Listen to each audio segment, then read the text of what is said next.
ముందుగా తెలంగాణ పేపర్ తీసుకుంటే దాడి చేసింది మా వాళ్ళే, పోయిర్రు, ఈపు బలగొట్టి వచ్చిండ్రు. ఎమ్మెల్యే కౌశిక్ రెడ్డి ఇంటిపై దాడి ఘటనపై సీఎం రేవంత్, మా గాంధీ పోయి చింతపండు చేసిండు, సంకనాకనికి పిలిచినావా చూసుకుందామని, మా జోలికి వస్తే ఊరుకోం, ముందే పోలీసులకు చూసుకోమని చెప్పిన మహేష్ గౌడ్ సౌమ్యుడే, కానీ వెనుక నేనున్నా కాబట్టి జాగ్రత్తగా ఉండండి. ఆగస్టు 15కే ప్రతి రైతుకు రుణమాఫీ చేసినాం, రాజీనామా చేస్తానన్న సన్నాసి ఎటుపోయిండు, బట్టి నేను పాదయాత్ర చేసి పార్టీని గెలిపించాం, సంవత్సరంలోనే 65,000 ఉద్యోగాలు ఇచ్చినాం, కష్టపడి సోనియమ్మ తెలంగాణ ఇచ్చింది, సన్నవడ్లకే 500 బోనస్ ఇస్తాం, సీఎం రేవంత్ రెడ్డి సంచలన వ్యాఖ్యలు. ఇక ఇదంతా చదవాల్సిన అవసరం అయితే లేదు కదా, దీంట్లోనే స్పష్టంగా చెప్పిండు. ఏమంటాడు, మొన్నటి దాకానేమో గాంధీ మావోడు కాదు అన్నారు, ఇప్పుడేమో గాంధీని నేనే ఉసిగొల్పినా, నేనే పంపించినా, పొమ్మన్నా తనుమన్నా రమ్మన్నా. ఇది ముఖ్యమంత్రి గారు మాట్లాడే భాష. మన ముఖ్యమంత్రి గారిలో తెలంగాణ నాది అనే భావన లేదు. కేవలం 10 నెలల్లో ఒక బ్యాడ్ సీఎంగా ఆయన ప్రజల మధ్య చెడ్డ పేరు తెచ్చుకున్నాడు. పైగా తెలంగాణలో ఫ్యాక్షన్ రాజకీయాలను విస్తరించాలని, ఫ్యాక్షన్ రాజకీయాలతోటే ప్రతిపక్షాలను, ఇటు ప్రజలను, లేకపోతే మేధావులను, జర్నలిస్టులను ఇబ్బంది పెట్టి దాడులకు గురి చేయాలని చూస్తున్నాడు. ఇది నాయకుడి లక్షణం కాదు, ఇది రౌడీల స్వభావం. రేవంత్ ఇట్లా మాట్లాడడంలో అసలు అర్థమైంది, ఒక నాయకుడు మాట్లాడే తీరేనా ఇది? ఇందులో ఎన్ని అబద్ధాలు చూడండి, ఎన్ని అబద్ధాలు ఇవి. సీఎం హోదాలో ఉండి గిన్ని మాటల,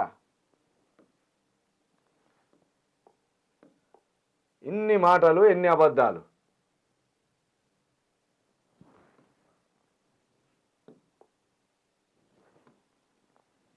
ఎన్ని అబద్ధాలు మాట్లాడుతూ సిగ్గు లేకుండా అది చేసినా ఇది చేసినా అని మాట్లాడుతున్న రేవంత్ రెడ్డి గారికి ఈ ప్రజలు తప్పకుండా బుద్ధి చెప్తారు. ఇక్కడ పాయింట్ టు పాయింట్ తీసుకుంటే ఈ భాష మాట్లాడచ్చా? సంకనాకనికి పిలిచినావా చూసుకుందామని అంటాను. అసలు సందర్భం ఏంది, వేదిక ఏంటిది, ఏం మాట్లాడుతున్నావు, సోయి ఉంటుందా నీకేమన్నా? ఇది మహేష్ కుమార్ గౌడ్ గారిని సన్మానించుకునే ఒక సభ. పిసిసి అధ్యక్షుడిగా ఆయన నియామకం తర్వాత మీరు ఒక పెద్ద సభ పెట్టుకున్నారు, దాంట్లో ఈ సంకనానికి వచ్చిందా చూసుకుందామా? ఇదేం భాష? ఇంకేమంటాడు, మా జోలికి వస్తే ఎవరిని వదిలిపెట్టామంటాడు. మరి నువ్వే కత్తులు వేసుకొని పోరాదు, ఇంటింటికి కత్తులు వేసుకొని పోయి ఎవరి మీద కోపం ఉంటే వానే చంపిరా. ఉద్యమం అప్పుడు రైఫిల్ పట్టుకొని పోయినావు కదా, ఇప్పుడు గట్లనే పో అంటే ఎవ్వరు మాట్లాడొద్దా? నువ్వు చీరలు గాజులు పంపినా మళ్ళీ దానికి కౌంటర్ ఇవ్వద్దు. నీ నాయకులు ఇండ్ల మీదకి వచ్చి దాడి చేసినా ఒక మాట అనొద్దు. ఇదేనా నువ్వు నేర్పే సంస్కృతి? ఇంకేమంటాడు, మహేష్ కుమార్ గౌడు సౌమ్యుడే కానీ నేను ఎన్నుకున్నా అంటే ఎన్నుకున్నోన్ని ఆదేశాలు ఇచ్చి ఎవరినైనా చంపమంట అని చెప్పకని చెప్తాడు. ఇంకేమంటాడు, ఆల్రెడీ అట 7,500 రూపాయలు ఇచ్చిందట మీకు రైతులారా. ఇక దీని మీద మరి రేవంత్ గారిని ఏమంటారు?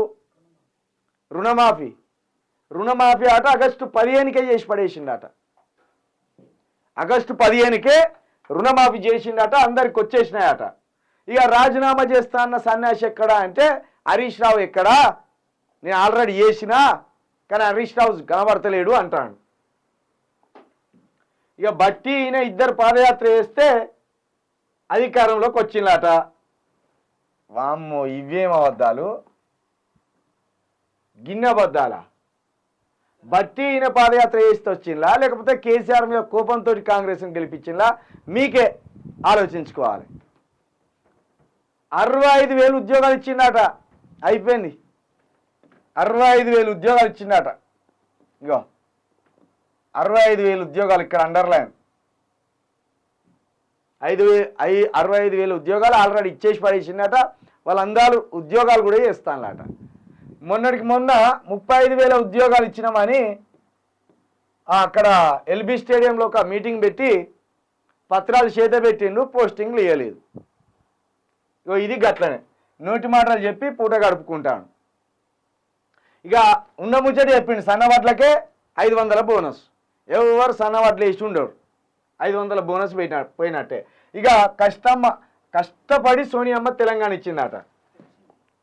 ఇదే కష్టపడి సోనియమ్మ తెలంగాణ తెచ్చిందట.